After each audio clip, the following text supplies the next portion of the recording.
You're listening to the Public Health Entrepreneurs Podcast with your host, Dr. Charlotte Huntley. There's a point in every growing business where you simply cannot do it alone anymore. Today, we're talking about how to know when that moment is and what to do about it. Welcome to Public Health Entrepreneurs. I'm Dr. Charlotte Huntley, and this podcast is for anyone building a business that improves health at the population level. I'm here to help you with the entrepreneurial strategies that drive impact. You do not have to build your business alone. Bringing in the right help at the right time frees you to focus on the work only you can do. It can be a tricky time and a challenging time to know when to start building a team, when to bring on support. But I'm going to share with you three hopefully very helpful strategies to help you as you navigate this process. So the first one is to recognize the signs that you need help. Many entrepreneurs will wait too long to bring someone in because they're not sure when the time is right. And to be honest, sometimes the signs aren't crystal clear and you won't really recognize them as a new entrepreneur because this is new to you. So I understand if you're in this place and you're wondering, but the fact that you're wondering is probably an indication that you need to or you're getting very close. There are some clear signals that can let you know that, it's time to get some support. Let's go through a few of those. Unfortunately, one sign could be that you're missing deadlines and dropping tasks.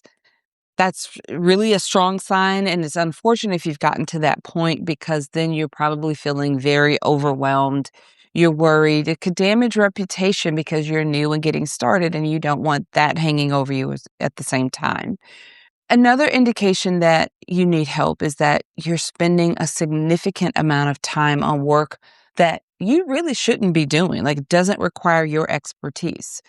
So I'll give you an example. If you are spending way too much time doing general administrative tasks instead of the higher level client work that your clients are paying you to do and deliver on, then that's probably an indication that it's time to hire someone that can help you leverage that work. If you've turned down opportunities because you don't have enough capacity, that's another sign that it's time to build a team or you could use some help. If you're exhausted in your business and it's not growing because you are the bottleneck, that can feel all sorts of things in all sorts of ways. But when you become the bottleneck in your business, you will know it. And that's a clear, strong sign that it's time to hire some help. Let me share an example. I can relate to all of these just so that you know. I'm sharing them with you from firsthand experience. If it rings with you, resonates with you, it's not something that's just you. We've all been in some of these positions before, and I've been in all of the ones I just shared with you. So there's a public health consultant that I know of who is spending a lot of hours every week scheduling appointments, formatting documents, managing their inbox.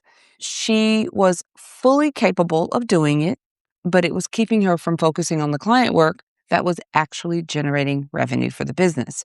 So hiring a virtual assistant to take those tasks off her plate was what finally allowed her to focus on doing the client work that she's actually being paid to do. That's a real example that I hear over and over and over. I've witnessed it. And it's something that if you find yourself in a similar situation, I don't want to hire. I'm just going to keep doing all these things. I'm going to keep creating the stuff in Canva. I'm going to keep managing my inbox. I'm going to keep doing all these things. You can hire a very strong, experienced virtual assistant who can do those things. And that's more time that you're focusing on actual client work. Let me give you another example. We'll come back to that sort of later.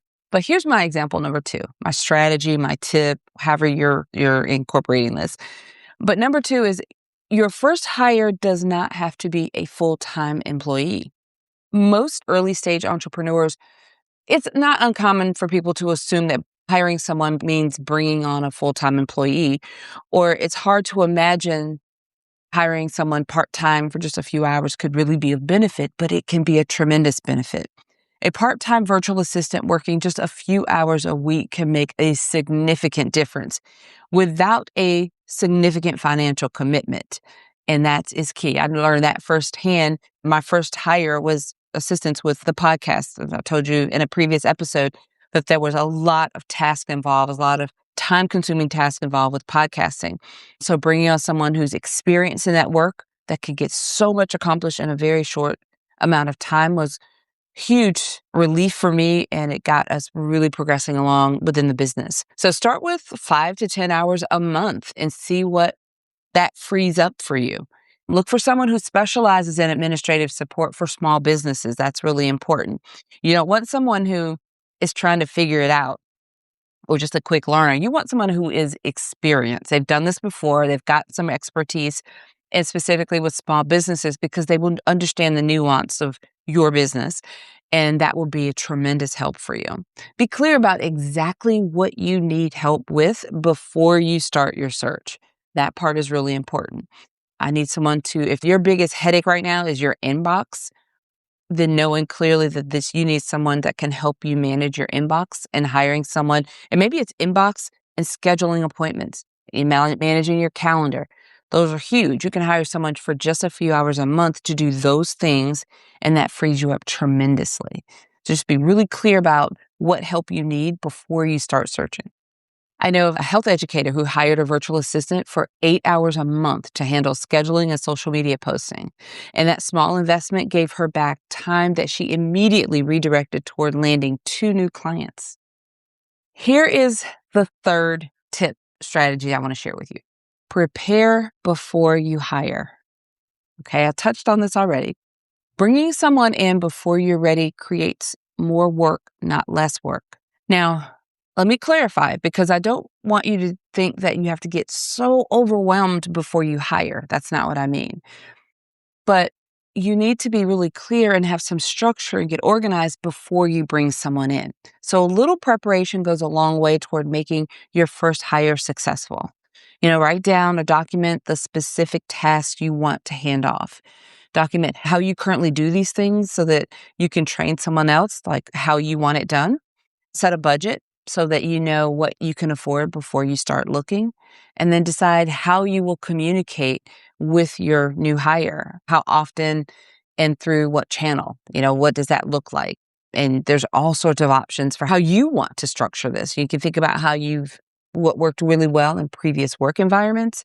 Maybe you've got some inspiration from other colleagues, other friends that you know that own businesses, or maybe other podcasts you've listened to, or how they structure their communication. And think about just what works for you and how you want to be able to communicate, what that drumbeat is. We call that that regular cadence of when you communicate, how often, and then like through what channels. And then have those things structured before you bring someone on. Seems like a lot, but hopefully this is helping.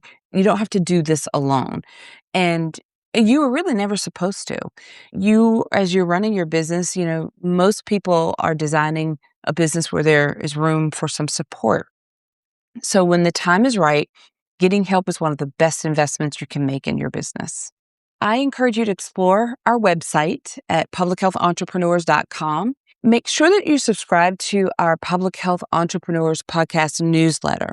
And that's where you'll receive updates about our podcast when new episodes are released, about programs and events that we offer. Sometimes we offer events and you'll only know by getting an email from us. We only reach out to people that are on our list. So make sure you're subscribed so that you know when any of those events or updates are happening. And also, if you're on our website, if you are interested in working with me, you need some help with any of the strategies that I talk about on these episodes, then feel free to reach out to us through the website. Contact us. Let me know where you need help with. My team will follow up and we'll see what we're able to do. All right. Until next time, have a fantastic rest of your day. Thank you for listening. Visit publichealthentrepreneurs.com to learn more.